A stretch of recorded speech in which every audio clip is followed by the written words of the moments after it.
Salut mes SSA, on dit quoi? J'espère que vous allez bien. J'ai été contacté il n'y a pas longtemps par un SSA qui était très offusqué.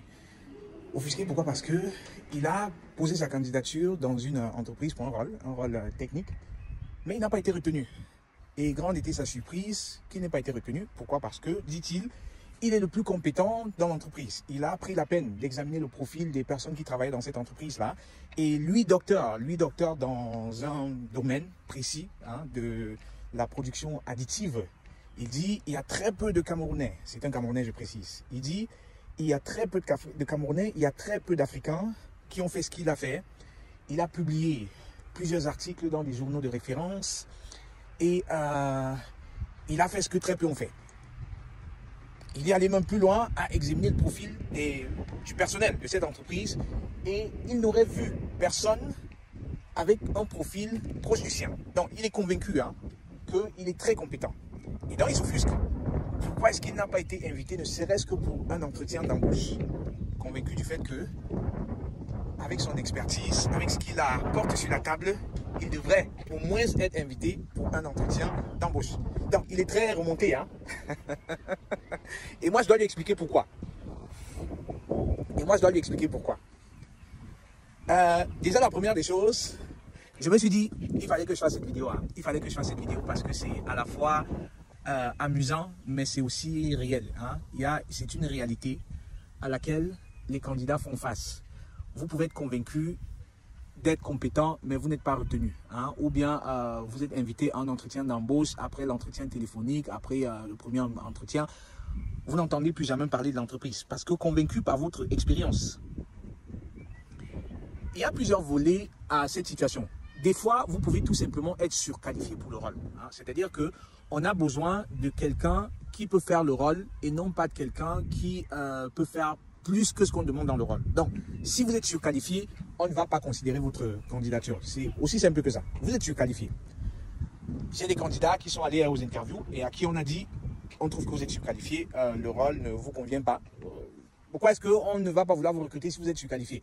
Ouais, la logique voudrait dire que mais si on est surqualifié, ça veut dire qu'on peut très bien faire le rôle. Mais seulement, les entreprises ne voient pas la chose comme ça.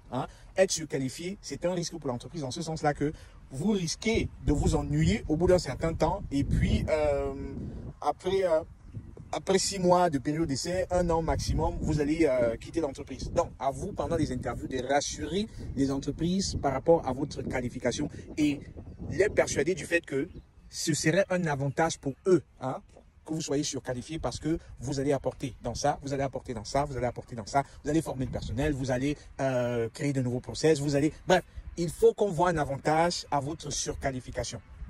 Et que vous les rassuriez du fait que vous n'êtes pas quelqu'un qui va s'ennuyer, peut-être parce que vous êtes quelqu'un de pragmatique, qui prend des initiatives, va créer des choses, etc. Bref, vous avez compris le truc. Donc, pour revenir sur le cas du jeune homme, premièrement, vous pouvez être surqualifié, aussi simple que ça.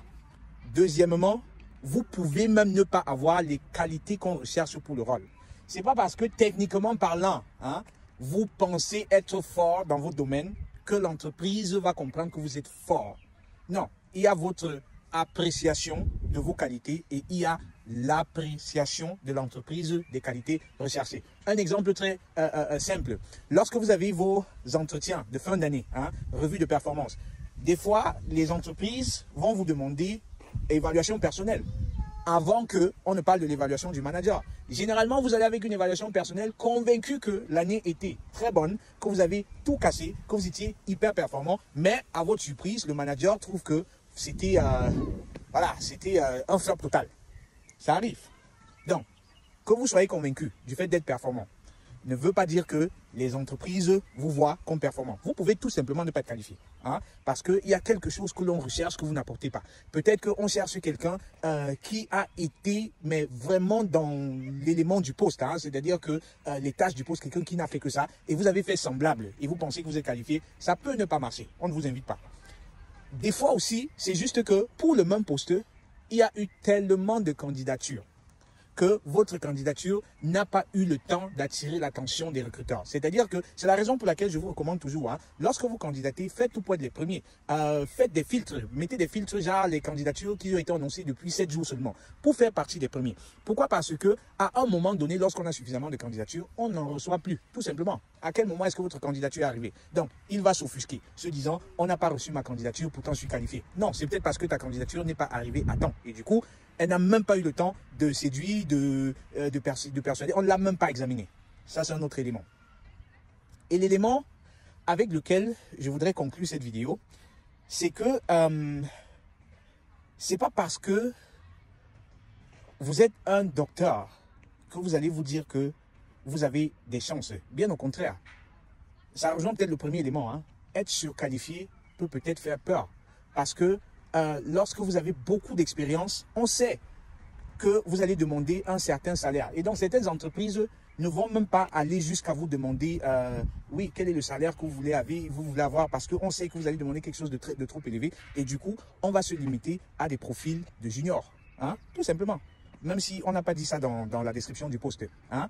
Et l'élément le plus important, parce que aussi très fréquent, les annonces que vous voyez en ligne ne sont pas forcément des annonces vraies. Il y a un peu de faux dans ça des fois. Parce qu'en Allemagne, il y a une loi qui oblige les entreprises à annoncer tous les postes, même s'il y a déjà un candidat en interne. C'est-à-dire que des fois, hein, les postes sont annoncés, pourtant on a déjà un candidat. C'est-à-dire le candidat est déjà connu hein, en interne. Mais l'entreprise va quand même annoncer, tout simplement parce que la loi demande de donner la chance aux externes comme aux internes. Donc, vous allez candidater sur un poste pour lequel il y a déjà un employé. Hein. L'employé est déjà connu, mais on le met en ligne. C'est pas pour rien que des fois, vous allez voir des postes 2 jours après, c'est plus là. Une semaine après, c'est plus là. Hein. Ou bien on va vous mettre des postes et on va vous dire candidature limitée jusqu'au, je sais pas, dans une semaine. Comment une entreprise peut limiter les candidatures? C'est vrai, c'est peut-être parce que il y a une date de début, de démarrage pour le poste, hein, mais très souvent, il y a tellement de postes en ligne, les amis, pour lesquels on a déjà un candidat en interne, mais parce qu'il faut être clean au niveau de la loi, on va tout simplement annoncer les postes. Et c'est ici, ça se trouve, c'est peut-être le cas de ce monsieur. Hein. Donc, si tu écoutes la vidéo, on en a parlé.